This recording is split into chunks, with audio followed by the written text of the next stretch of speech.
Creyentes y no creyentes estamos de acuerdo en que la tierra es una herencia común cuyos frutos deben beneficiar a todos. Sin embargo, ¿qué pasa en el mundo donde vivimos?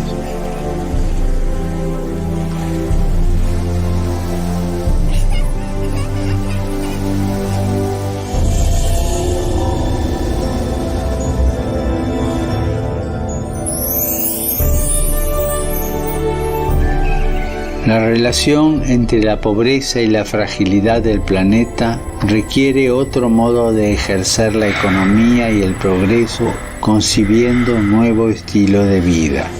Porque necesitamos una conversión que nos una a todos, liberarnos de la esclavitud del consumismo. Y este mes te hago una petición especial. Que cuidemos de la creación recibida como un don que hay que cultivar y proteger para las generaciones futuras. Cuidar la casa común.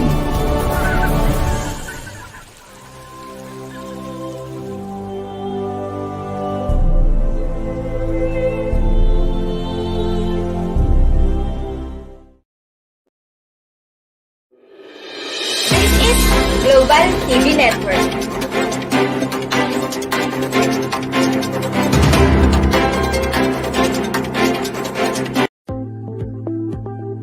Pinoy ako at kayo ang kakampi ko. Ito ang TVC8.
Most scientists agree that an increase of just 0.4 more degrees will drastically change the world. And the world are dealing with record extreme heat. Storms have been causing deadly floods. You could have mass melting of ice sheets in Greenland and Antarctica. If we don't act immediately, scientists say the consequences will be catastrophic. 3 degrees of warming is really disastrous. Dealing with unprecedented heat waves and drought. All day today, the rain falling so heavily and so quickly. $10 billion. But recovery funds are tight. Rescuers doing everything they can to reach survivors. Time. What if we could buy ourselves time? What if we could go back in time, undo what we've done, and start over? I say what if, because that is simply impossible. As the world moves forward at an unprecedented pace, we need to find ways to keep up with change and with time. For the past 4.5 billion years, planet Earth has been thriving, growing, and constantly evolving. And while we've only been around for thousands of years, some of what we've done is irreparable. Now, our planet needs our help, and we're running out of time. In today's rapidly warming world, the climate crisis won't wait for anyone. That's where you come in. You, the decision makers, the game changers, the forward thinkers, the first responders. You who make things happen and get things moving. You can help give the Earth a fighting chance. And the time to do so is right now. There's no extra time. This is your chance to step up. To turn pledges to action and put our future back on the right track.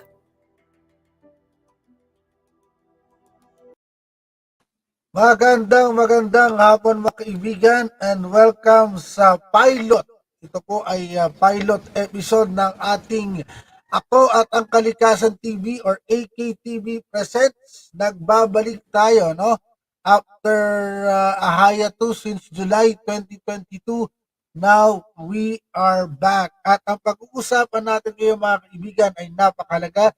We will be talking about the results of COP27 or the Conference of Parties. At syempre, ang nabalitaan natin, isa sa pinakamalaking update mga kaibigan ay of course itong pag-agree, no? On the last day ay nag-agree ang mga bansa na nandun sa isang announcement, no, ng historic announcement of loss and damage fund. According to the initial text of the agreement, countries agree, no, adapting to the climate crisis, which could require everything from building seawalls to creating drought-resistant crops, could cost developing countries anywhere from 160 to 340 billion US dollars annually by 2030, which could swell to as much as 565 billion US dollars by 2050. So yan po yung napag-agrihan ng mga bansa sa pinakahuling araw ng tinatawag nating Conference of Parties, no, mga kaibigan. At syempre, ito para pasimula natin ito at introduce natin yung ating mga kilala at mga special guests for today. Pakinggan muna natin itong closing message ni ng UN Secretary General tungkol sa naging accomplishment daw ng COP27 sa Sharm el-Sheikh, Egypt. Panoorin po natin.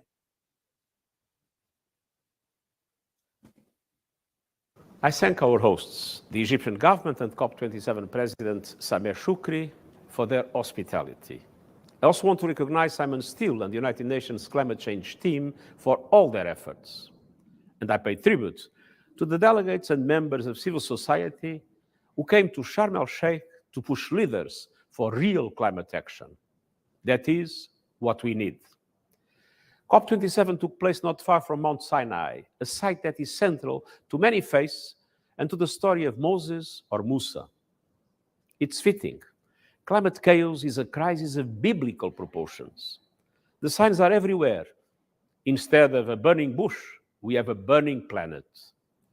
From the beginning, this conference has been driven by two overriding themes: justice and ambition. Justice for those on the front lines who did so little to cause the crisis, including the victims of the recent floods in Pakistan that inundated 1/3 of the country.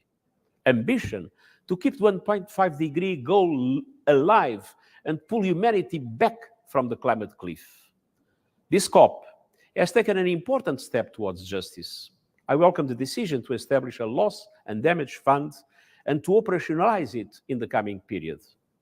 Clearly, this will not be enough, but it is a much-needed political signal to rebuild broken trust. The voices of those on the front lines of the climate crisis must be heard. The UN system will support this effort every step of the way. Justice should also mean several other things. Finally making good on the long-delayed promise of $100 billion a year in climate finance for developing countries. Clarity and a credible roadmap to double adaptation finance. Changing the business models of multilateral development banks and international financial institutions. They must accept more risk and systematically leverage private finance for developing countries at reasonable costs. But let's be clear, our planet is still in the emergency room. We need to drastically reduce emissions now, and this is an issue this COP did not address. A fund for loss and damage is essential, But it's not an answer if the climate crisis washes a small island state off the map or turns an entire African country to desert. The world still needs a giant leap on climate ambition.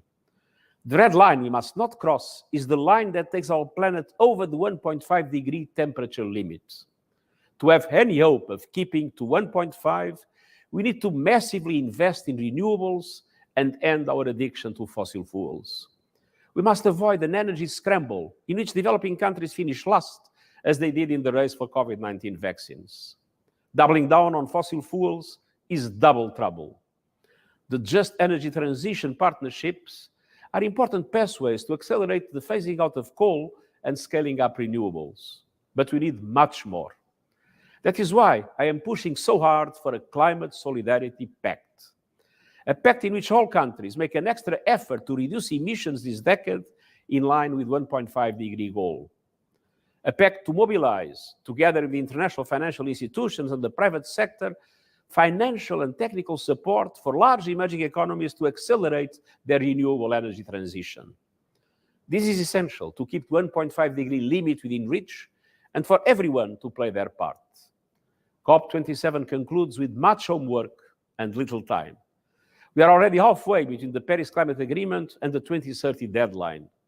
We need all hands on deck to drive justice and ambition. And this also includes ambition to end the suicidal war on nature that is fueling the climate crisis, driving species to extinction and destroying ecosystems. Next month's UN Biodiversity Conference is the moment to adopt an ambitious global biodiversity framework for the next decade, drawing from the power of nature-based solutions and the critical role of indigenous communities. Finally, justice and ambition require the essential voice of civil society. The most vital energy source in the world is people power. That is why it's so important to understand the human rights dimension of climate action. Climate advocates, led by the moral voice of young people, have kept the agenda moving through the darkest days. They must be protected. To all of them, I say we share your frustration, but we need you now more than ever. Unlike the stories from the Sinai Peninsula, we cannot wait for a miracle from a mountaintop. It will take each and every one of us fighting in the trenches each and every day. Together, let's not relent in the fight for climate justice and climate ambition. We can and must win this battle for our lives. Ayun mga kaibigan, napanood natin yung closing no ng United Nations chief, ang head po, ang Secretary General ng UN ay nagsalita na kahit siya mga kaibigan ay dismayado no sa nangyari sapagkat the countries seem to sway away no from the talks regarding cutting of emissions. In fact, the thing is that according to the latest IPCC report, we are very far away from achieving the target of 1.5 degrees Celsius by 2030, no? Ito yung target na emission. Kasi nangyari, they approve loss and damages, they approve climate finance, siguro para masabi nila na hindi pa namin kailangan mag-cut ng emission, we will pay for loss and damages, but we are not committing to cut down our emission, and that is very, very dangerous. And now, ladies and gentlemen, without further ado, eto, ipapakilala namin sa inyo ang mga special guests natin for today. Napakagaling na mga bata. Siyempre, uunahin natin yung dalawa nating climate mentor para ipakilala siyempre kung yung school nila at bakit nila ito inumpisahan, and then later on after the short introduction we will call in the two climate leaders, the youth climate leaders that joined in the COP27 summit. Let us introduce our mentors. First is a senior high school academic coordinator of COP27 and faculty mentor, si Dr. Geraldine Guevara. Good afternoon, ma'am. Good afternoon po. Good afternoon, sir. And sa lahat po. Yes po. Opo. So, regarding po sa COP experience namin, definitely Yung mga bata po namin can give you the exact details kung ano yung mga pangyayari, contributions of the youth regarding our climate change issues. Diba? Thank you. Good Thank you, afternoon ma'am. po. Good afternoon po. Of course, kasama rin natin ang kasama ko, fellow climate reality leader, kasama ko sa Climate Reality Philippines. He is also a Laudati animator and the head of the Student Services Department, Sir Macray A. Sario. Magandang hapon, Sir Macray. Hello, hello, hello. Magandang hapon po sa inyong lahat. Magandang hapon buong Pilipinas. Good day to all the world. And good day sa aming mga students na nasa likod ko from grade 12 St. Matthew and St. Luke. Yay! Kasama And po nila, no? Yes, Kasama mamaya nila po, itong grade 12, no? At St. Luke and St. Matthew.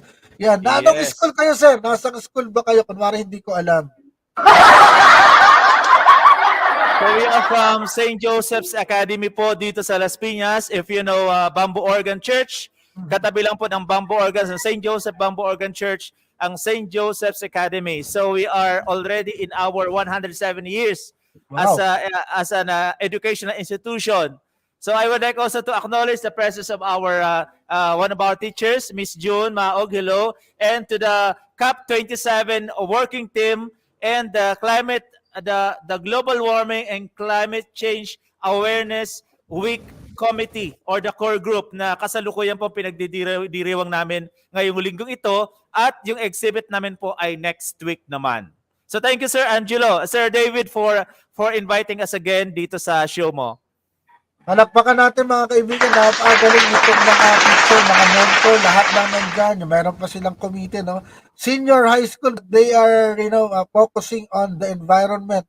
In fact, when I ran for the Senate this year, no, isa talaga sa top 7 ko itong environmental education o green education because siyempre, kahit anong change na gawin natin on the ground, if we will not embed it into our educational curriculum and into our culture, nothing will change. Babalik-balik po yan. So, saludo ulit. Palakpakan po natin ang lahat ng dyan.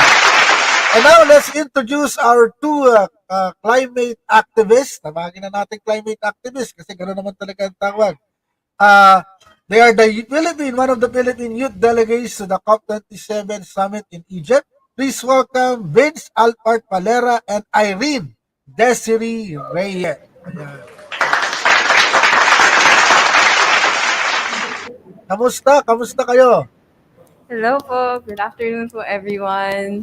Hi po. Ako po si Vince. I'm Irene. Yes, so kasama ko po yung classmates ko from St. Matthew. Nasa likod ko po sila. So, palakpakan natin yung mga classmates. Yung mga na-extra daw dyan ay magpapalibre ka daw sa kanila kasi kagagaling mo lang. Papalibre daw kayo, kagagaling nyo lang daw ng Egypt kasi.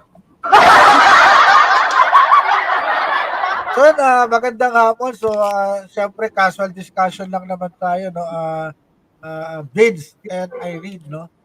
Siguro simulan natin last time napag-usapan natin yung preparations ninyo.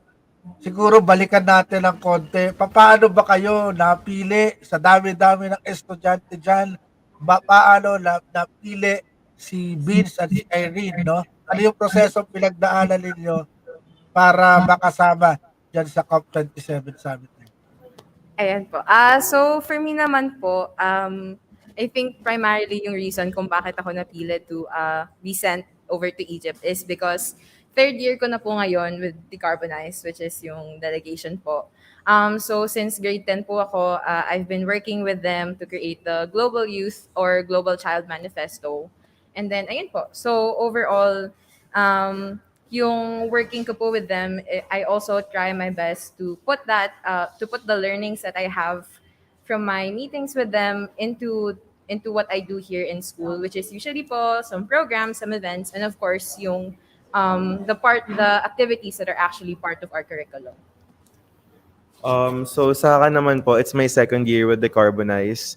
I started last year nung grade 11 and I didn't really expect po na I'd be sent to Egypt then because I expected na si Irene po yung ipapadala since siya po yung pinakamatagal na sa Decarbonize sa amin. And usually, kung sino po yung pinakamatagal, sila na po yung pinapadala since they have most experience and they know what they have to do dun po sa delegation. But I was actually shocked po na napili din ako to represent the school and the country sa Egypt. And I think may pinuntahan naman po yung pagpunta rin po namin doon. Mamaya, babalikan natin yan. Napansin ko rin, no? Sir Mac, saka pwede ba, Dr. Geraldine, Ma'am Geraldine, Sir Mac, yeah, pwede gano'n na lang, no? Napansin ko parang meron ding gender balance, no? Ang ganda nung ano nyo, no? May pati sa mentor at sa mga representative may gender balance, which is very good, no? Napaka-rare kasi na kino-consider yung gender balance. Let's talk about, before we go to Egypt, yung inyong project na decarbonize. Napakaganda. Paano nyo naisipan na magkaroon ng project na ganyan sa school ninyo sa St. Jude, no? Tama ako, no? Decarbonize. Sino bang nakaisip niyan? Paano ba nag-evolve yan? May answer for that po. Actually po, Decarbonize, this is a program of Center for Global Education based in Canada.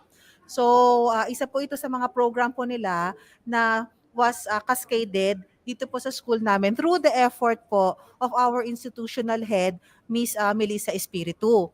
So from then on po, since 2018, sir, since 2018 po, we were able to send some students to different COP events. So yung first po namin was in Poland, and the student delegate po namin was Richard Muñez together with our faculty mentor, Sir Teo. Tapos the following year po, it was already the start of pandemic. So it was moved to Spain. And then we have one representative, pero we were not able to join physically po din. Kasi nga po starting na ng pandemic natin. So we have representative virtual. So in the person of Maverick De Castro. And then last year, we also represent our school and country in Glasgow, still kasagsagan ng pandemic. So virtual participation po.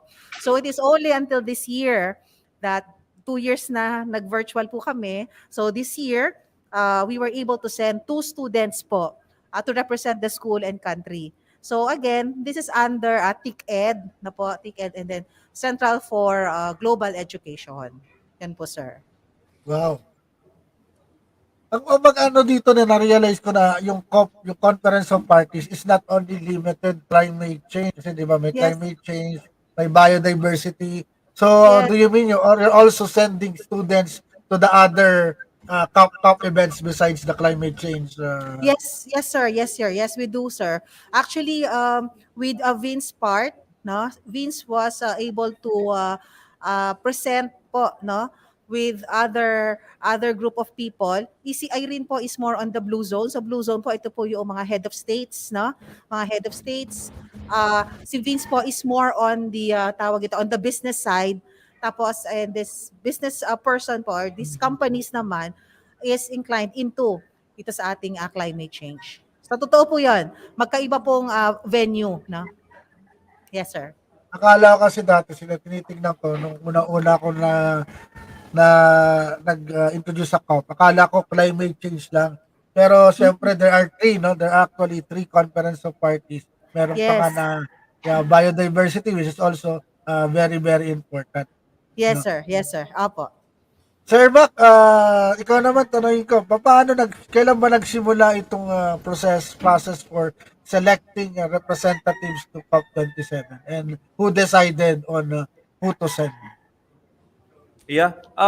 Actually, we invited all the students, so from grades 9, 10, 11 to 12, to participate in this hashtag decarbonize and be part of our climate change education here in our school. So as part of our curriculum na in the senior high schools, in the grade 12, especially in the curriculum of Laudato Si, we encourage them to participate. So isa sa mga gawain nila ay magkaroon ng paper. They're going to write a manifesto to present the papers in almost 87 countries, no, participating countries. ng hashtag decarbonize, no? Okay. Sir David, are you there? Ayan, okay, yeah. So, Hinighlight ko lang po kayo. yeah, okay. So si Irene is as naging ano na siya from grade 10. She involved already in creating in making paper essays, etc., and posting it into our institutional newspapers, and sa mga manifesto po na i-distribute naman sa iba't ibang countries. So we are very glad that most of our participants ay nai-include yung kanilang mga papers doon sa mga papers na manifesto. And we are very proud of that kasi nga, for how many countries dyan, tapos selected lang, iba-iba lang, kunti lang ang napipili at naisasama yung mga pangalan nyo doon. Basta ngayon, manifesto ngayon, Irene Reyes from the Philippines. Naku, tuwang-tuwa kami dyan. Baka natin yan. Yes, and of course, we have also two students from grade 11 na nakapasok doon ang kanilang mga isinulat dito sa manifesto na to. And of course, tuwang-tuwa kami kay Vince and Irene, kahit na magkaiba sila, magkaiba yung characteristic, ang personality nilang dalawa, pero nakapag-mingle sila sa iba't ibang lahi, no? Sa iba't ibang estado ng buhay ng mga tao na nandoon. Si Vince, nakapag-mingle siya sa mga businessmen, sa mga professionals ng iba't ibang countries natin, at nakapag-present siya sa former president na Brazil. former president ng Brazil. Wow. So nakapag-present siya ng kanyang sulat, ng kanyang essay, ng kanyang mga call to action. Sa former president, you're referring to Bolsonaro, right?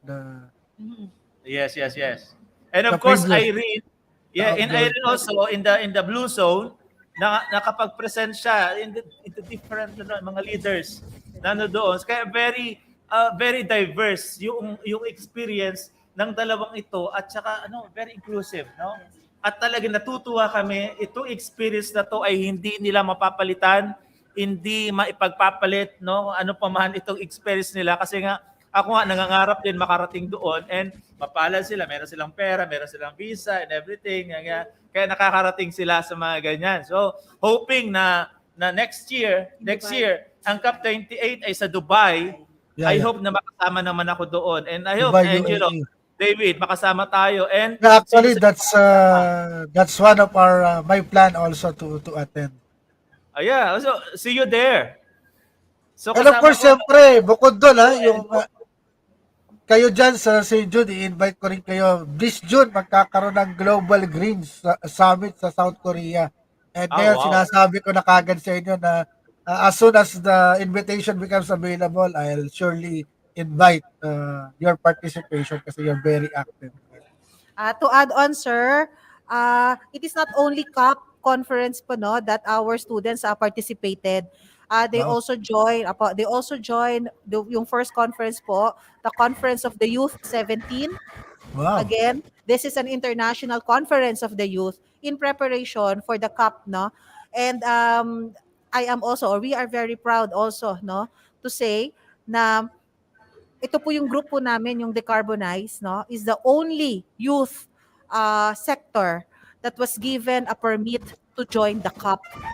Kasi po, not all, no? So, tayo lang po yung binigyan. And luckily, we have two students who were able to join the group. So, yun po. Wow. And David, glad to say, na si Irene, ay na-meet ni Irene doon si Fert, no, Irene? Si Fert, kapwa climate reality natin sa branch, Philippine branch ng CRL. Galing. And nandun din sina Nasrin and si former Vice President Al Gore. Hindi lang na-meet na Irene kasi ibang schedule. Hindi sila nagtugma yung schedule nila. Thank you, Sir Mac. Ang interesting ako na itanong kasi ika-clarify ko lang, no, Vince, you met the current Brazilian President Bolsonaro. Is that correct? I think The former, yeah, Yung yeah. nandun, hindi po namin sila like na personally nakausap po and everything like that. Pero nandun po sila sa isang, may pinuntahan po kami, it's Extreme Hangout. Part po siya ng Green Zone. And speaker din po siya doon. So after po niya makipag-usap, we were able to see him, not really present to him po, alongside, kasama niya rin po yung former President of Colombia. And may mga kasama po kaming Colombian students din, and they were telling us na dati po hindi po nila gusto yung president na yon, but because of what he is doing now, na he's involving himself in climate action, parang doon po nila nagustuhan. So I don't, parang yung former Probably president, because he lost. That's why he's involving himself now.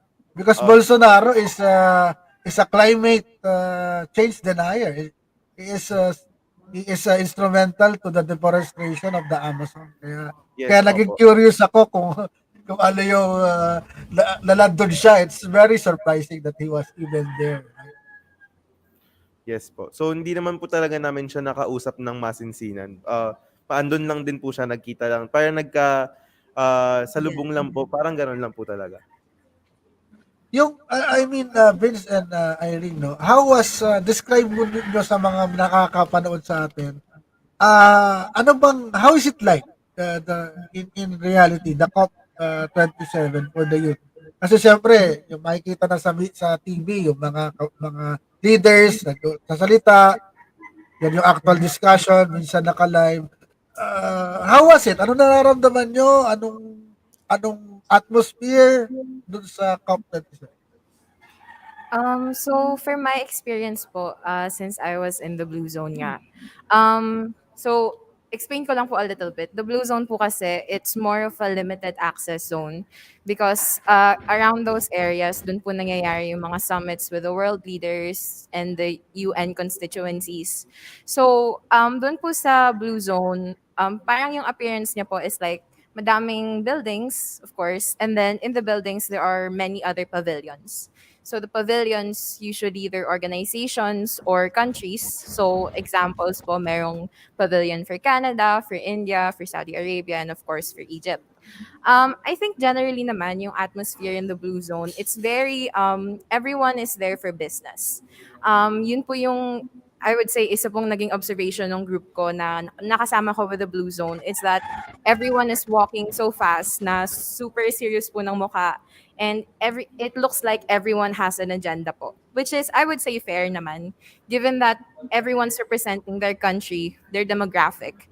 And pero even if very business forward yung people or very policy or politics forward yung people in the blue zone, they were very welcoming naman din po when we spoke with them.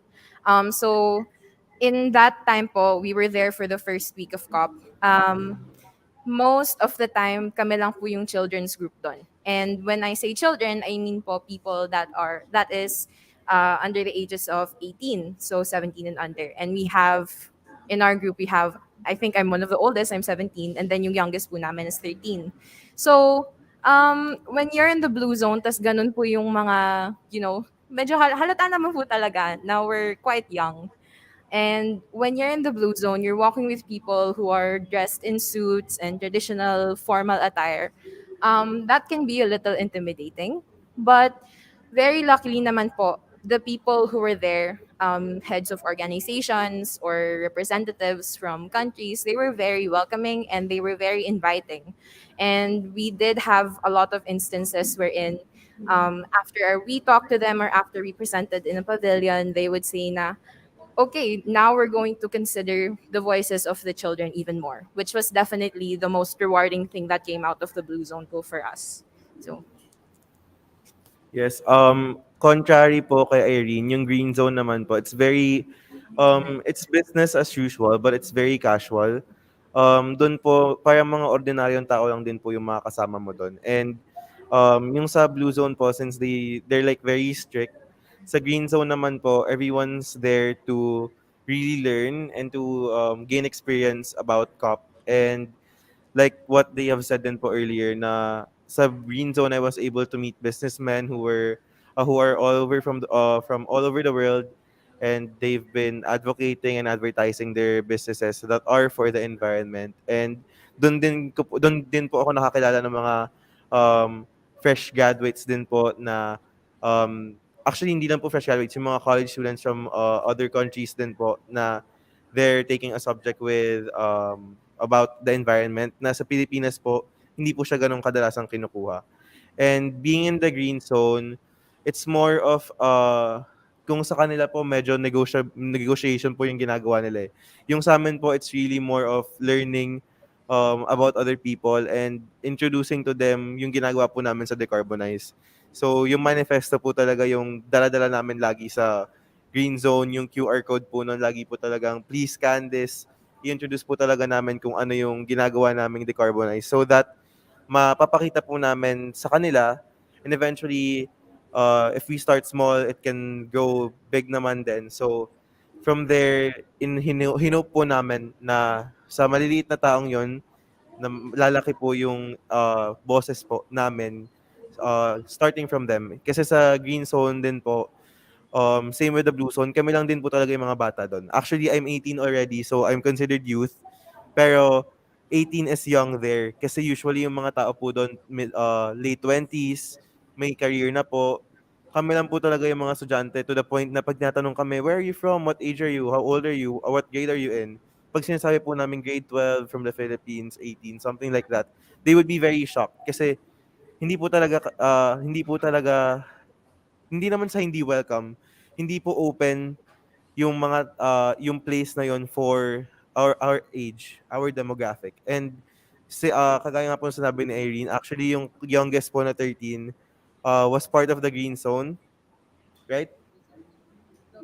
Oh, there's also a 12-year-old po pala. So the 12-year-old is part of the green zone and usually sa amin po siya dumidikit na older ones dun sa group namin na green zone. So makikita po talaga na pag nag-introduce po siya, 12, they would be very shocked. But at the same time, I think they are overwhelmed kasi they see that kahit bata pa lang po kami, may pinagalaban na po kami and we really want this action, this change to happen.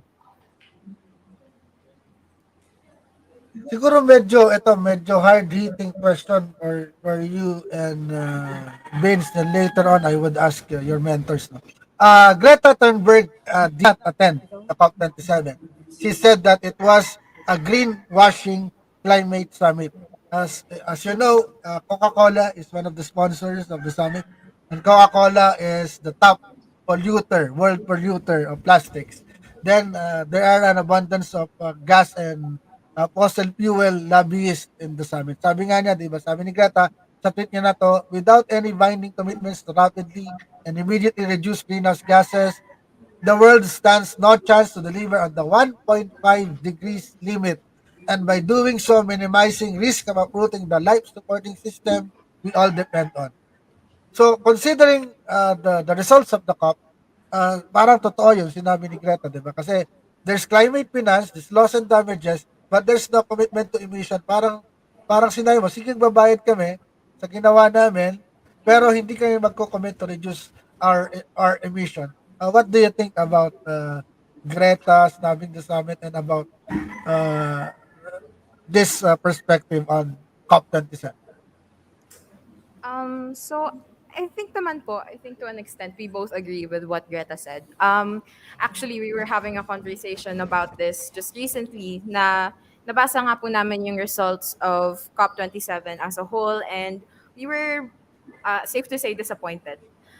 Kasi po, we were there and we saw how much money went into making the conference grounds. As far as we know, most of the institutions there were newly built specifically for COP. And there were a lot of people there, a lot of stakeholders, a lot of people who were really dedicated to fighting for, to fight for adaptation and mitigation. But once the results came out, parang kulang po talaga.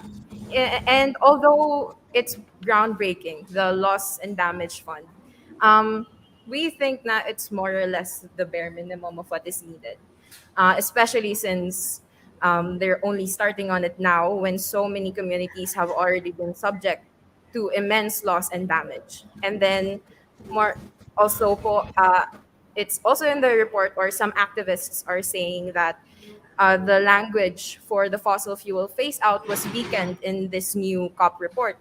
And that in itself is saying na we want these changes to happen, but we're not ready to commit to these yet. And I think for us as children, that's very disappointing because first and foremost, we should not be in those spaces fighting for a future. We should be going on and about with our regular lives. Pero as much as it was a great experience, there's still a part of you that sort of wonders now, why am I here? Why should I be here? This should be something that already has been solved or already is being worked on actively. But to see the results of COP27 be so minimal, be so inefficient to say the least, or be what's the word? Unsubstantial. For us, that's very disappointing. Yeah, I agree din po kasi when we were there, you can see in the people's faces, in their eyes, in how they move and how they talk about their passions, how much passion they have exactly about what they want to do. Sa amin po, sa aming mga bata, kita ko po dun sa mga kasama ko from other students kung gaano po sila talaga ka-passionate kapag pinag-uusapan po nila yung nangyayari sa local communities nila. And I think it's the same for us. And the fact that people of our age, the youth, have to go there to represent our own communities means so much about the gravity of the situation. Kasi hindi naman po kami pupunta doon kung alam namin na hindi kami agrabyado. Pero dahil agrabyado na nga po talaga kami, and surprisingly, actually not surprisingly, disappointingly, wala pong ginagawa yung higher ups about it. We can only do so much as youth. And yung pagpunta po namin doon, as youth, as children, yung pagpunta namin po doon, it was a very great experience. Character building, capacity building, lahat po ng good points for a student, lahat po ng good points for a child, makukuha po namin and nakuha po namin. But it's saddening to see that the result is a loss and damage fund at most. Kasi the fact is, kapag may mga ganyan naman po, other countries would really lend a hand to other people already. And that itself is a loss and damage fund. But then, parang ginawan lang po nila, para lang may masabing product yung COP27, they made this specific loss and damage fund. Even though if there is a calamity for a certain country, like us in the Philippines, nung Yolanda, nung nakita po ng ibang mundo, ng buong mundo na kailangan natin ng tulong, tumulong po sila. So I don't think na yung loss and damage fund would be the most substantial, the most relevant, the most usable, the most important or the best that they could get. Yeah, it's the bare minimum. So, parang ang dami pong pwedeng pag-usapan doon, and the fact na Nescafe and Coca-Cola are major sponsors are so hypocritical. Kasi Actually, yan din yung napansin ko kanina kasi there's a Manila, segue ko lang, no? There's a Manila Bulletin Sustainability Forum. And I was attending it in the morning. Then I was surprised that SM was there talking about real estate. And then there was this commercial of Coca-Cola. And then after, I think, 45 minutes, I was saying, okay, diba, it's parang, there's a disconnect on who's sponsoring, who's advising, and who's involved. Okay, before we continue, we have with us today let's introduce our institutional head, the principal, Miss Melissa Espiritu.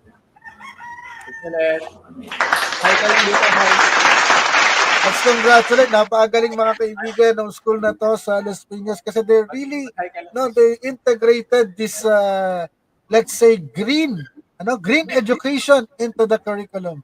Hi, Ma'am Melissa, how are you? Hello po. I'm good. How are you? I'm very good. How do you feel that your students are actually went to Egypt, witnessed the conference of parties and the climate change conference? I'm so proud of your school. Talagang sobrang nakakabang. What about you, ma'am? How do you feel? It's actually something that we have been doing for quite a long time, no? So, we were in COP24. We also had a student and a teacher who went to Poland, Katowice, Poland for COP24. And it's more than that. It's really the changing of the guard when it comes to all of the conversations on climate. Um, we adults are already speechless because these young people are speaking for us, and this is how we want to continue the conversation. The ideas, the opinions, and the actions will come from these people, from these young students, who will eventually bring this to their communities, to their future jobs, and to this future country. So I think we're starting to step aside and letting them um, work on this, and hopefully also enjoy, the many things that they can do for the climate, so that their children and their children's children can enjoy the world that maybe years ago we used to enjoy. So we're very positive about this, and we'd like to continue using this platform so that we can really reach more people, more young people to Samantalahin ko join na us. rin, ma'am, no? Additional question siguro. I think this is one of the schools that I noticed that you implemented green education. Uh, is this a separate subject, or does the school implement it also in tandem with other subjects, with other levels of education, like in senior high school and high school and elementary? Para It's other educational institutions can get, you can inspire them to do something like this as well. Yes. Actually, it doesn't have to be a separate subject. What we're doing is integrating it with the DepEd subjects, and finding connections and integrations, because in real life, that's the way it is. Now, everything we do is connected. So, for example, we have the climate reality leaders here who went around the school today talking to their counterparts in grade school, in junior high school, and their own classmates. Because the idea is to um, bring the awareness to the whole school first, and then eventually the community. So it's nothing separate, no. So we're avoiding that because of course everyone here is also busy, and so it's important that we integrate what we already have. And our next step would be really putting it explicitly in the curriculum in all subjects from Wow. kinder to grade 12. So that is the plan. And of Ganda. course, we can have you as consultant, I hope. Then we'd like to talk to, like, let's, for example, environment lawyers, no, on some legal aspects, scientists. So it becomes a part of the curriculum without really isolating it and making it look like a separate entity. That's the Yeah, yeah. plan po. Napakaganda. Kasi kaya ako nagtatanong ng mga kababayan, mga tagapanood. Kasi when I ran for the Senate in 2022, one of my 7 main missions talaga is implementing green and environmental education in the curriculum. Kasi nga, ang Yes. problema kasi, ano man yung dami ng puntahan natin at gawin, kung hindi siya may embed sa education and sa culture, sa kultura ng ating bansa, ay yung paradigm shift will not really happen. Kasi uulit lang yan eh. Bawa, nag-tree planting ka, pagkatapos nun, wala na. Kasi hindi nag-embed Opo. sa'yo simula nung pagkabata. Dapat po And I talaga would like, sustainable.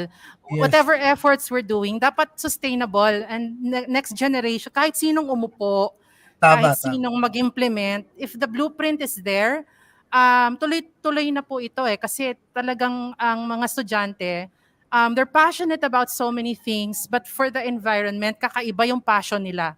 It's overwhelming. So we can leverage that through education programs, through insertions in the curriculum. So yun po, madami din kaming panggagawin on that area, but this is a good start. congratulations, ma'am. I'm so proud that you kasi alam niyo mga kaibigan, no, the essence of environmental education, lalo ito climate na kinakaharap natin, ay ito rin po ay threat sa maraming aspeto ng buhay. Ito ay threat sa ating pagkain, threat sa ating inumin tubig, threat sa peace. Kasi pag nagkagulo, nagkawala ng resources, nagwakawala ng pagkain, magpapatayan ng mga tao. Kaya this is very important in our lives. Now, ma'am and Sir Mac, I would like to ask your comment on this quote, no? Sabi ni climate activist si Asod Rasuk, sabi niya itong conference of parties are turning out to be obsolete by the year, no? Because like this year, sabi nga niya, this is the year where fossil fuels hijack the UN climate talks, attendees connected to the gas and oil were there. So palagay niyo ba, Sir Mac, will your school continue to be attending to? Palagay niyo ba, may sense ba itong pag-uusap ng mga bansang ito? Kasi next year, sa Abu Dhabi, it's another country na hindi naman gano'n kaapektado na climate crisis. Sabi ko nga, bakit hindi nila dalhin sa Pakistan o sa Pilipinas itong mga COP na to para maramdaman nila yung epekto ng crisis. Ano sa palagay po ninyo, Ma'am Ella, sir? Yeah, actually naisip na rin namin 'yan na once na we travel from the Philippines going to the venue of the COP, isa sa mga nakakapag-contribute kami talaga ng carbon footprints namin sa pamamagitan pag-travel namin kasi gagamit kami ng gas, no, fuels papunta doon sa lugar na 'yon. Syempre, iniisip din namin, once na nandoon kami, kailangan namin ma-voice out lahat ng mga advocacies namin na ma-inform lahat, maging aware lahat na we are doing this for the environment. And this is not for ours na ngayon eh. Kasi matatanda na kami. Kailangan namin yung mga kabataan naman, kailangan marinig ito ng mga anak namin, ng mga future generations namin na itong pinaglalaban namin ay hindi para sa amin, para sa kanila ito. So, yung contribution, lahat naman tayo, marami talaga tayo na-contribute na carbon footprints pag umaattend tayo ng mga ganito. Food, travel, consumption ng energy, etc. Lahat ng yan. Siguro, isang bigayan lang namin, makapag-contribute kami dyan, pero ililesen na lang namin sa everyday to day living namin dito, yung mga consumption namin yan. So, ganun na lang siguro ang gagawin namin. Basta naniniwala kami lahat na ito ay pinaglalaman namin para sa kalikasan kasi hindi na dapat ito ipagpabukas. Hindi na dapat ito ipagpasawang bahala. Kailangan natin gawin ito ngayon. Let us act now. This is the time para gawin natin ito sama-sama. Para sa ating lahat ito. Para sa future generations natin. Yan, napakaganda, no? Maraming salamat doon, no? Siyempre, mamaya magbabalik tayo para sa ating mga iba pang katanungan, lalo na yung mga natutunan ninyo, Vince, no? At sir, ano pa yung mga pwede nating maidagdag in the future, mga i-expect ng ating mga students. Pero bago po yan, pasalamatan muna natin, of course, yung ating mga sponsors, mga supporters ng ating mga live streams dito sa AKTV. Ito po, pasalamatan muna natin ang Phil Global Creation Services Corporation. Ayan, yung mga students natin na gustong siguro mag-work abroad, gustong mag-nursing or ano, pwede ninyong lapitan itong company na ito, 100% Filipino-owned at sumusuporta sa mga programa para sa kalikasan. Ito, konting patalastas muna tayo sa ating supporter ng Ako at ng Kalikasan.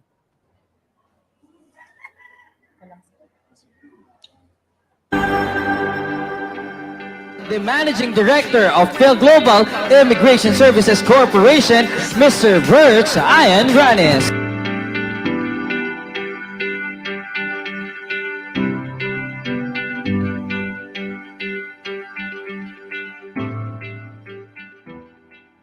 So, mayong hapon sa atong tanan. I'm originally from Bohol, so I'm very proud of that. And welcome to our 8 years anniversary of Phil Global Immigration. So let me just tell you a story as to how we started. So it all started when I was 24 years old. That was 10 years ago, mas sexier pa. And was like a dreamer like you guys. So nagsimula yun kasi I also attended an expo, an orientation to go abroad. But apparently, 10 years ago, hindi pa uso yung mga magagandang agency na talagang handang tumulong at ayusin yung mga buhay nila. So, ang nangyari, I went to Australia, I arrived there, pag-contact ko sa hospital because I'm a registered nurse, apparently, wala pong trabaho, wala pong aral. So, napabalik sa Pilipinas, 200,000 gone. Kasi average pricing ng agency dati was 150,000 eh. So when that happened, a lot of things and a lot of struggle, luckily naman ay nakapagtapos. Pero out of 50 namin na estudyante that time, imagine, 3 lang kami na nakaswitch ng visa. Why? Because agencies back time in the Philippines doesn't really care. So simula noon, it was part of PhilGlobal's advocacy already na talagang if ever gagawin namin to, we will help you from the point of your membership hanggang sa pag-alis nyo. Your airport pickup will be care of PhilGlobal, making sure na dadalhin ka sa tamang bahay nyo. Then we will help you get your spouses, because spouses can work unlimited full-time in Canada and Australia. They can earn 300,000 pesos. Ang ginagawa kasi ng ibang Pinoy, what they do is, ang maling ginagawa ng Pinoy is, umaalis, and then ginagamit ang tourist visa, na-offload sa NAIA, nagtatry na umalis ulit. Pagdating doon sa ibang bansa, ang sweldo, 30,000, around 40,000. But what will happen? In the Middle East, most especially, we are not really treated like same sa kanila. We're like second-class citizens. Even if we work there for 20, 30 years, hindi tayo magkaroon ng papel.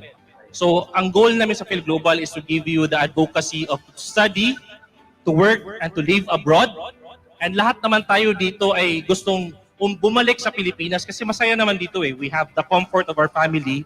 So, tumutulong din kami ngayon as to how you can come back to the Philippines and build your new businesses. That's why we launched earlier FG Cash, kasi FG Cash will also be your financial friend to help you set up your businesses once you come back and get capital. So again, with PhilGlobal, ang gusto namin na sasabihin is lahat sana po ay magtatapos, lahat po ay magkakatrabaho, and lahat po tayo ay magtatagumpay. So salamat po at magandang araw sa ating lahat.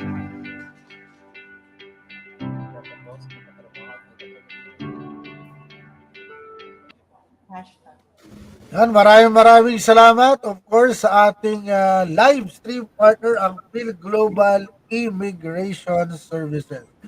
Ayan, balik tayo sa ating mga youth leaders, no? Ang tanong natin ay ano naman, Vincent, Irene, ano ang inyong mga natutunan? What have you learned as you attended the COP27 and you go back to your school? Ano yung mga learnings ninyo from this summit? More than the objective learnings po, I think yung pinaka greatest takeaway ko is that the youth and the children, or especially the children, are very underrepresented in things, in conferences like these. Kasi although the youth and children are always stick together, yung representation po nila very different. It's always with the youth lagi. And the youth, as per the UN, is 18 to 35 years old, while the children are 18 and below, 17 and below.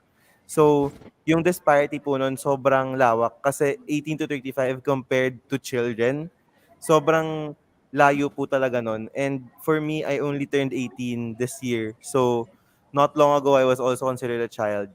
And dun po sa COP, actually ako lang po yung 18-year-old sa amin. Mostly na mga kasama po namin 17 na. Kasi we consider naman po this year. But doon po namin nakita na sa COI po mismo, it's the Conference of Youth.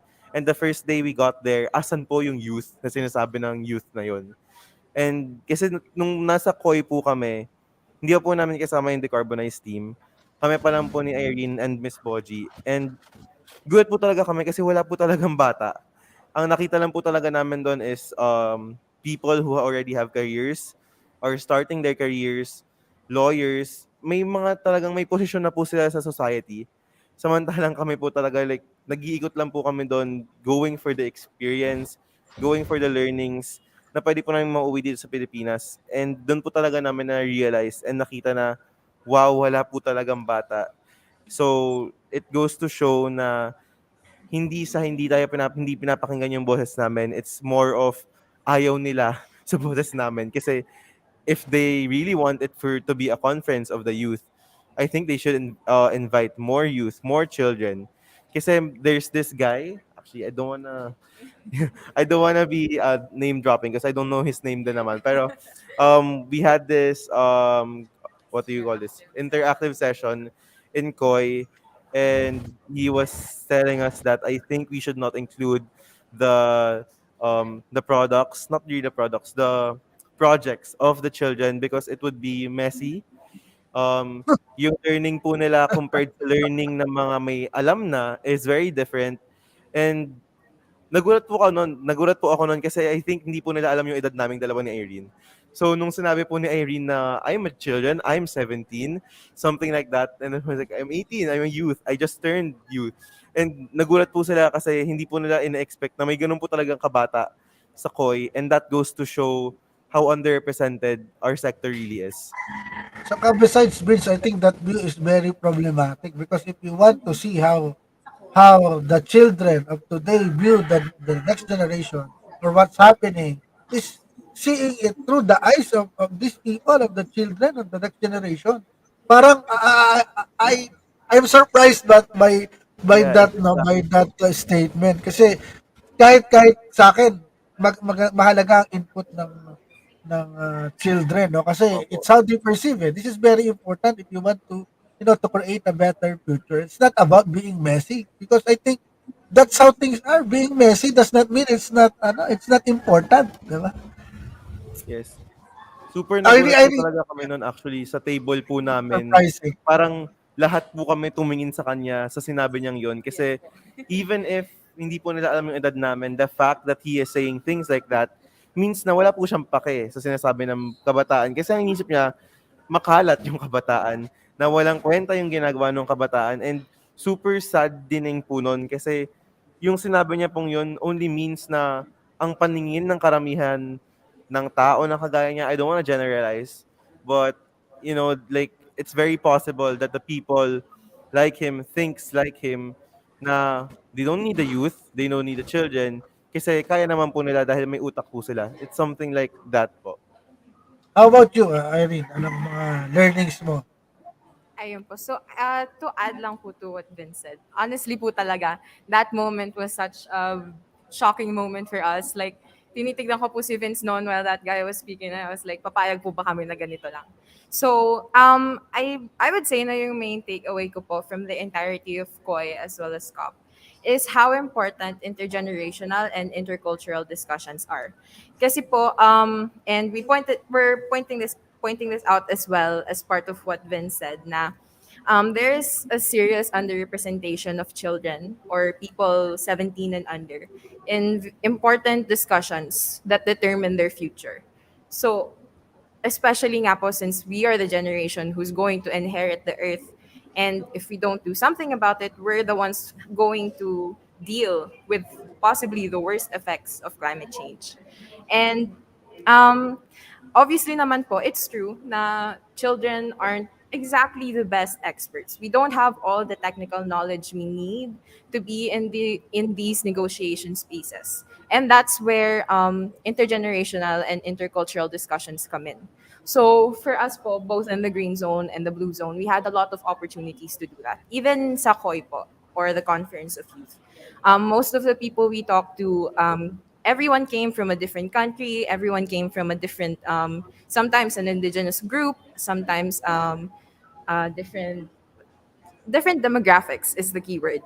And during those discussions po with people who are so different from you, that's where you see how similar your ideals are, but how different your perspectives on it are. So with that po, parang you get this more diverse view of how we can fix this problem that we're all sharing. So, for example, agricultural damage. It's different for the Philippines. It's different for Canada. It's different for Kenya, and even though we all have different perspectives, different experiences, we all have the same ideal. We all have that common goal, but we have different solutions. And that ties into intergenerational and intercultural discussions. It's the fact that there's not one solution for climate change. And that's something that should really be emphasized in the conference of parties and in other discussions like this, especially in the negotiations. There's not one statement, not one course of action that's going to work for every single country. Yeah, because even though we may have similar problems, we all have access to different things, and to try, so for example po, for the Philippines to try a solution that's working out for Canada, that's a far reach. So an example of that is nuclear. And in the blue zone po, there were some people who were representing nuclear for climate. And I was speaking with them. And the main question I always ask these people, especially those representing technological institutions, is how can developing nations sort of apply that solution? And usually what they say is it's not completely possible. And that's why I think having this mix of representation in the tables that matter, in the negotiation spaces that matter the most, that is what COP is more or less missing. Because how can the leaders, how can the global north leaders tell you what a child would? How can they have the perspective of children, of youth, of indigenous communities? We need diversity. If there's no representation, there's no way that we can reach these goals of reducing reducing the rise in temperature and having equality and equity in the climate space. So that's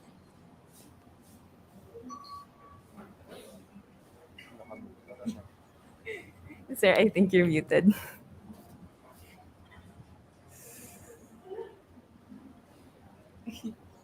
Muted. May call. Oh, he left.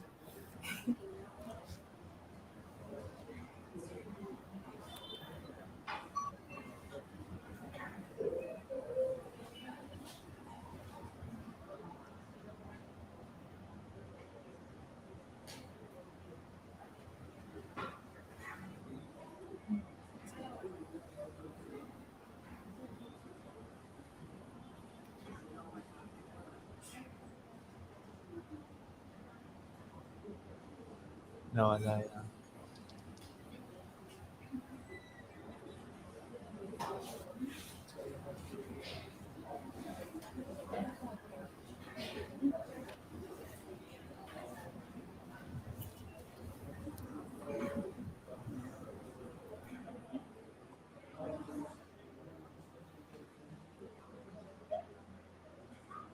Oh, yeah. Thank you, Irene. Thank you, Vince. So maybe, Sir David, we can respond na to your question related to what our learnings from the COP27 and what will be our next steps for hashtag decarbonize and our plan of action for our school.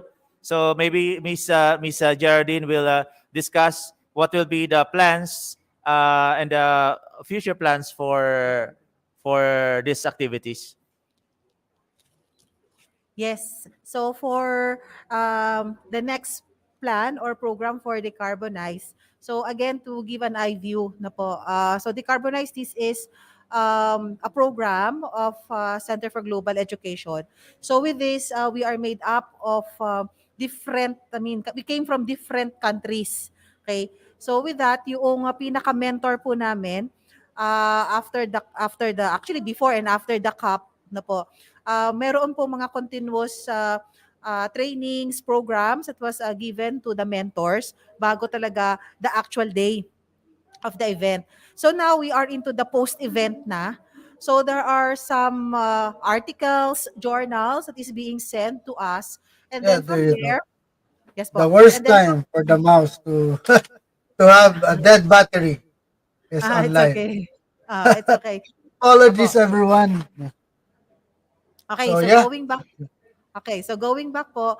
So with that, no, we have this like a GC or a group na po in that we exchange views, and that in that views po, you're able to inject it into our students or into our class, into our programs in continuation doon po sa incoming decarbonized event that will happen next year. So with that po, sabi ko nga the programs that is being discussed to us, teachers, okay po, will be cascaded or will be applied to our respective schools and organizations. So with that, I'll have Sir Macray here to discuss with you kung ano naman po yung nakalink po doon sa program ng Decarbonize namin into school. Yeah, yung mga susunod na programs that we are going to to make this coming in this coming days. We started last Saturday. From November 19 to 25 is our awareness week for the global warming and climate change. So the students are going to room and campaigning about these issues, and from grades 1 to 11. So tapos na yan, no? Meron pa sila tomorrow still for the other sections naman. And for next week, all the performance tasks na ginawa nila dito sa classroom na to ay i-exhibit namin next week. So meron kami exhibit. So siguro pwede natin i-share na lang namin sa social media all the works ng aming mga climate artworks ng mga students namin dito. And of course, for this will be yung ginagawa namin is naging sustainable kasi itong ginagawa namin na we started last year. We have our Artivista, itong art for fashion. We have our runway fashion show, no? Na nagsimula last year, natuloy-tuloy na po to hanggang kailanman. At in this coming March 19 during our St. Joseph's Week ay meron kaming fashion show, no? Runway show na kung saan lahat ng mga grade 12, the senior high school students will present, no? Will showcase their creativity, their what you call it? Their creativity sa paggawa ng mga fashion dress na nanggaling dito sa mga basura, kanilang bahay. So, yun, isa sa mga highlights namin ito. And of course, continue pa rin yung aming preparations and plannings na ma-encourage magkaroon ng engagement lahat ng mga students namin dito sa climate education advocacy namin. So, nandito si Vince and Irene na habang nandito pa sila, grade 12, ay kasalukuyan po silang katulong namin para maengganyo lahat ng mga students namin to participate in this advocacy dito sa activism natin towards the environment. And dito sa likod namin from St. Luke and St. Matthew sa kabila, kina Vince, sila na ngayon ang mga defenders natin, ating mga environmental defenders, na kung saan ay nasasanay na sila ngayon, aware na sila na this is the reality. And after that, ano ang dapat nilang gawin? So nakikita nila ano ang kanilang action ngayon, ano ang kanilang call to action towards this devastation ng tao. So sila ngayon ang magiging katuwang na natin. So marami na tayo, Sir David, na tutulong-tulong. Sana itong inaasahan natin na at the end of 2030, maabot natin yung goal natin na 1.5 degrees Celsius na temperature. Sana dahil sa pagtutulungan natin ang pagtatanim ng puno para maibsan yung init na nararanasan natin. Yan lang ang aming inaasahan sa kanila. Kasi sabi nga ni Dr. Jose Rizal, ang kabataan ng pag-asa ng bayan, at umaasa talaga tayo sa kanila. So, congratulations sa lahat ng mga tumutulong, kina Vince. Yes, sa mga bata natin na talagang patuloy na nandiyan. Sir David, sinasabi natin, mainit. Ang mga batang ito ay mainit pagdating sa ganitong usapin. Talagang they are very affected.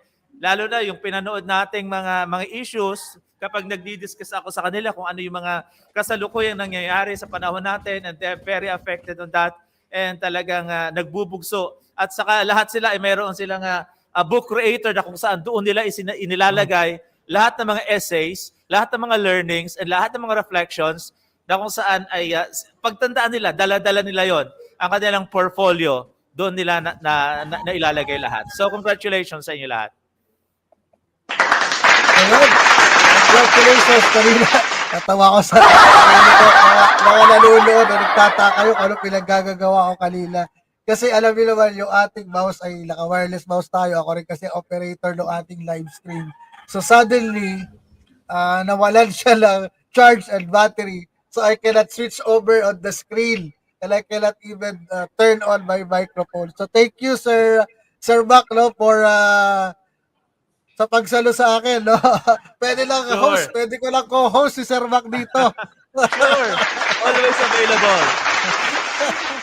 Alam mo, pag-usapan natin yan, maybe one time we can talk about a certain topic and I can go to your school, no? To St. Joseph and feature your activities and even the garden na ginagawa ninyo. So now, as an ending to our pilot episode of Ako at ang Kalikasan TV, AKTV presents, pakinggan naman po natin ang mga words of wisdom na i-share ating mga guest para sa inyong mga nakapanood, nanonood ngayon at makapanood pa. Simulan natin, Irene and Vince, what can you tell those who are watching right now and other people who might be watching this show in the future tungkol sa environment at tungkol sa experience? Irene and Vince? So for those watching naman po, especially sa children or sa may mga anak po dyan na bata pa, I would encourage you to be persistent about your climate stories and your passion and your advocacy for the earth.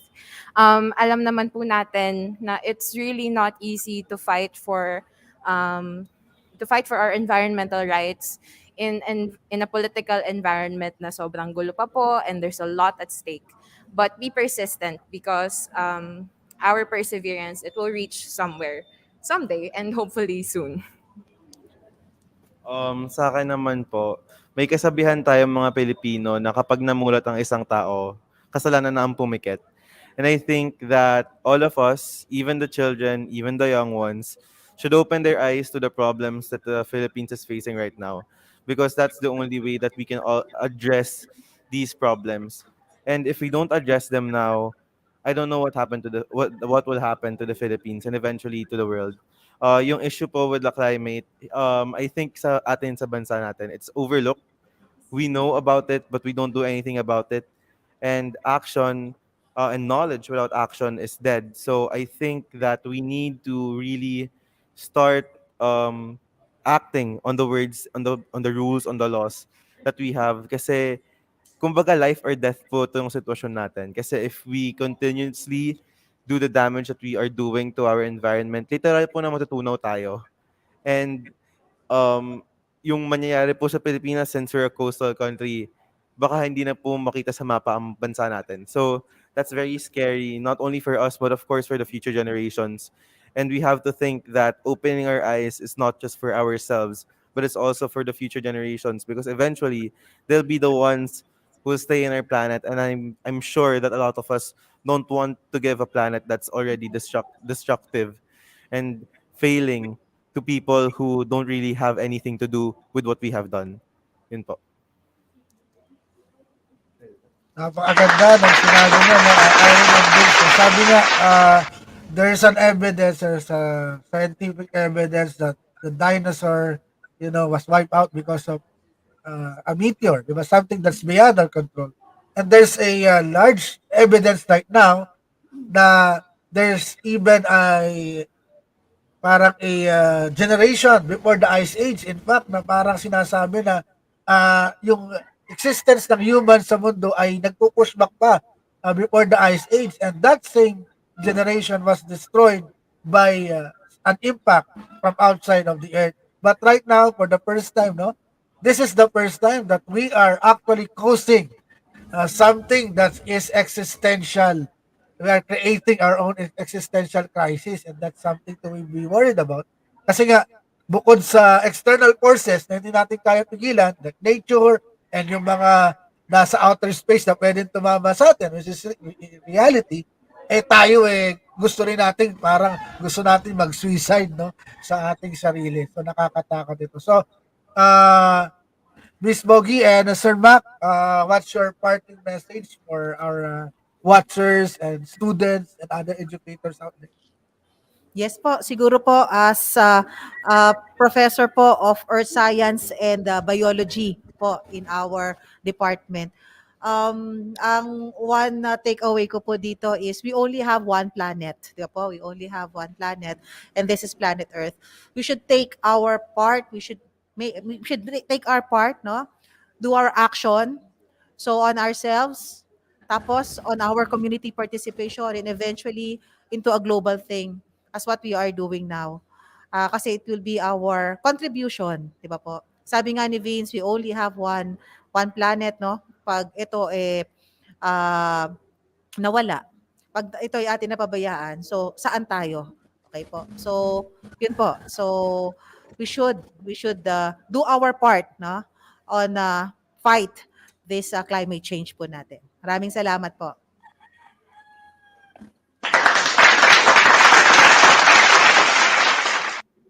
Okay, Sir David, para sa akin naman ay gusto kong manawagan sa lahat ng mga nanonood sa atin at sa mga audience natin ngayon na ang Diyos ay binigyan tayo ng pagkakatiwala sa kanyang nilikha, na tayo ay kanyang tagapamagitan, tayo ay kanyang tagapangalaga, na tayo ay interconnected sa lahat ng ito. So, pag sinabi natin we are all interconnected dito sa planetang ito, ay magkakaugnay tayong lahat. Pag sinabi ng pagkakaugnay, hindi dapat tayo nag-iiwanan. So, kapag ang mundo natin ay naramdaman natin ng pag-iinit, merong nangyayari something. Okay? So, itong pag-iinit, itong climate change, itong global warming na nararamdaman natin, ay posibleng mga factors, sabi mo kanina, external factor, pero meron tayong ginagawa, tayong mga tao na nakakadagdag sa pag-iinit nito. Ito ang tinatawag nating ecological devastation ng mga tao. So ako po ay nananawagan sa lahat na tulong-tulong tayo lahat na iwasan natin na makapagdagdag pa dito sa ecological devastation o ang pagsisira natin sa kalikasan natin. Maaring ito ay sa likas na yaman, likas na lupa, likas na ng kalikasan natin. Tulong-tulong natin, wag na tayo makapagbigay pa ng problema doon sapagkat lahat ng mga ibinibigay nating problema doon ay babalik at babalik din yan. So sino ang maapektuhan? Tayo rin yung mga tao. So yan ang panawagan ko sa lahat. Sama-sama nating gumawa ngayon. Let us act now. Tigilan natin ang paggawa ng pagko-contribute ng ikakalason para sa environment natin at sama-sama nating mapanatili itong malinis, kaaya-aya, sariwa at panumbalikin natin kung ano ang ibinigay ng Diyos na kalikasan para sa atin. Pangalagaan natin ito. Maraming salamat, Sir Mac. Siyempre, balikan natin.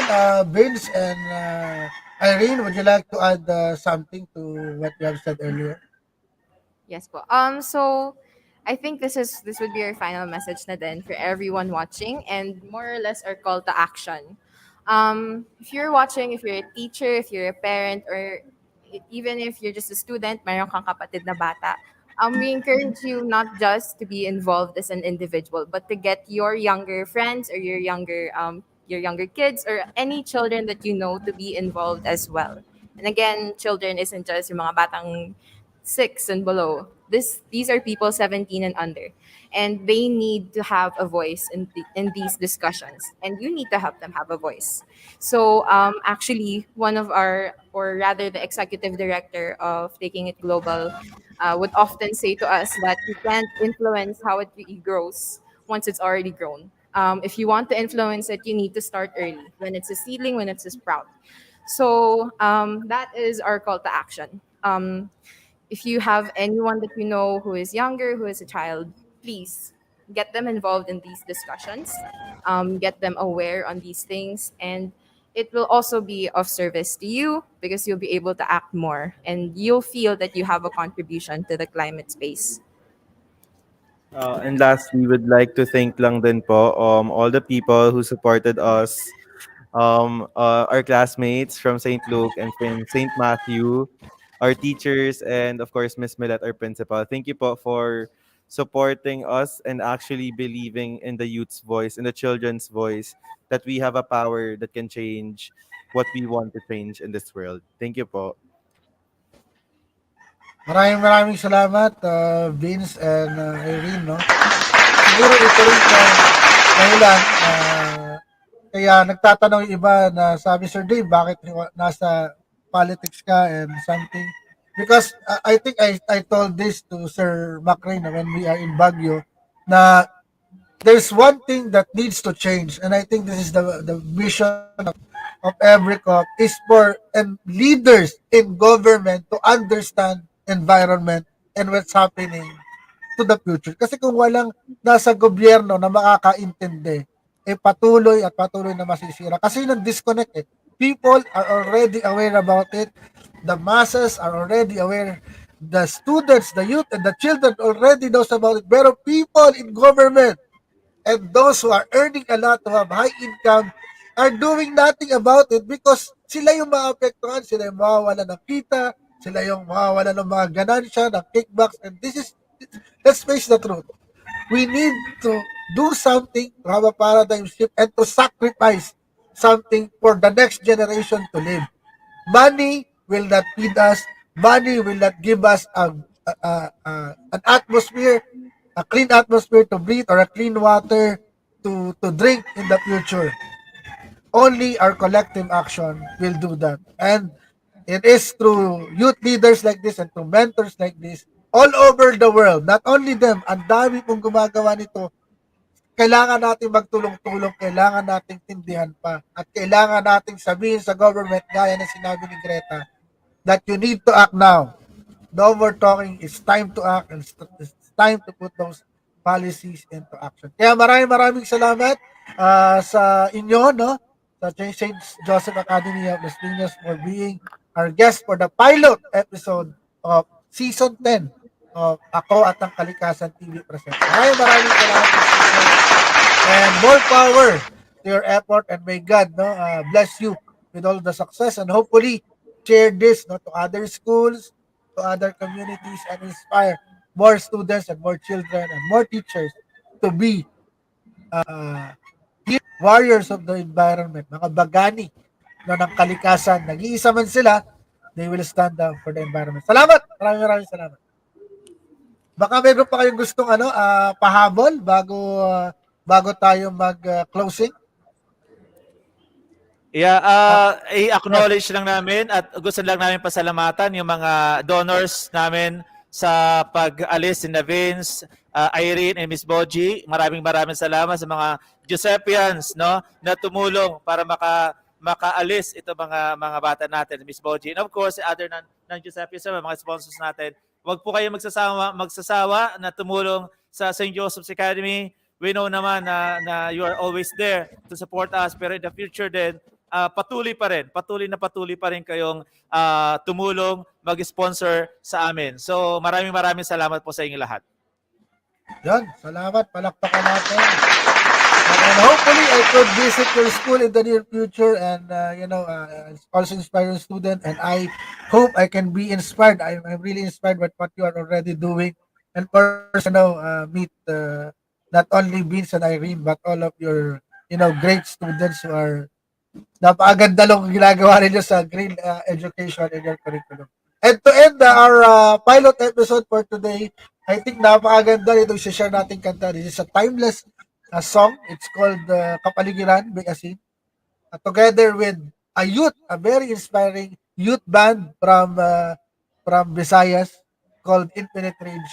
Pakinggan po natin ang mensahe nito sapagkat napakahalaga ng ating kapaligiran. It's no longer the environment actually. We need to protect nature because nature is the natural state of things. We need to protect it for us to have a better future. Maraming salamat po. Till next time.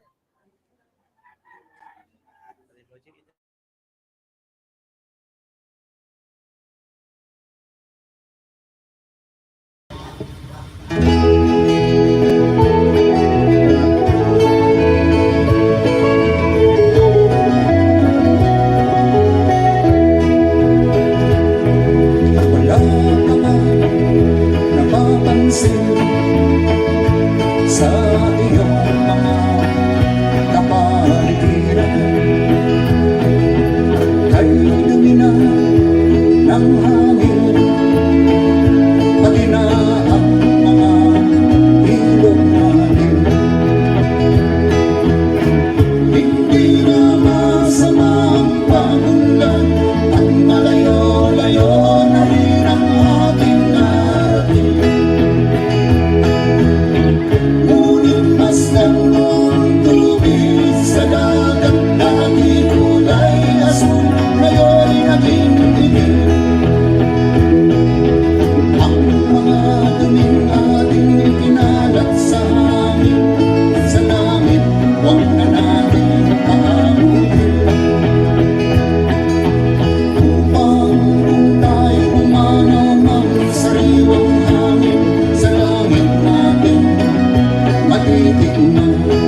This is not a drill.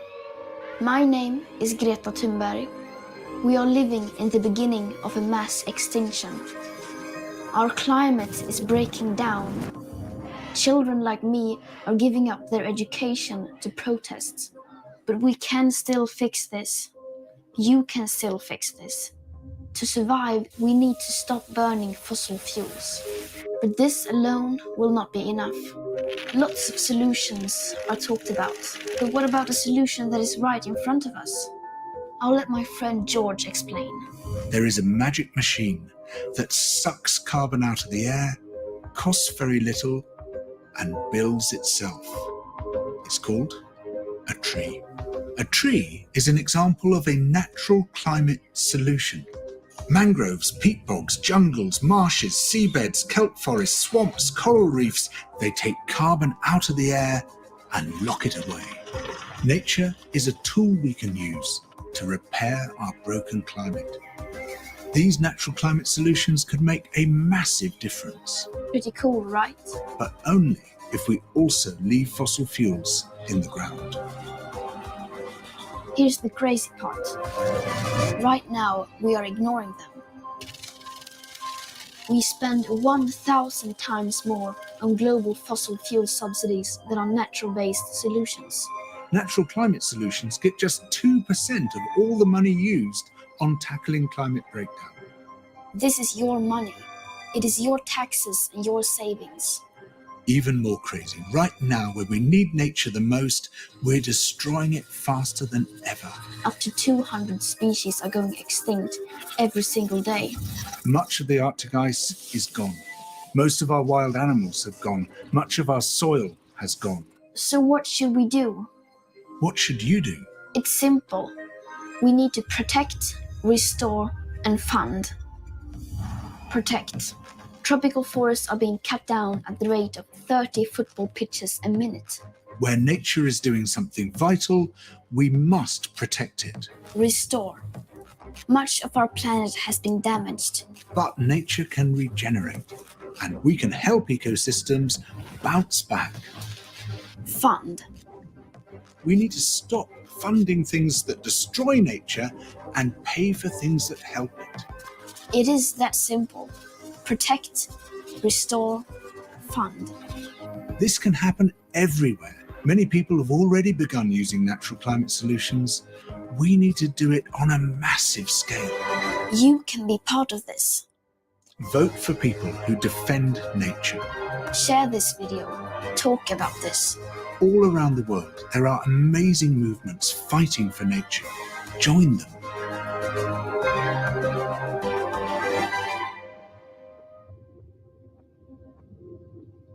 Everything counts. What you do counts.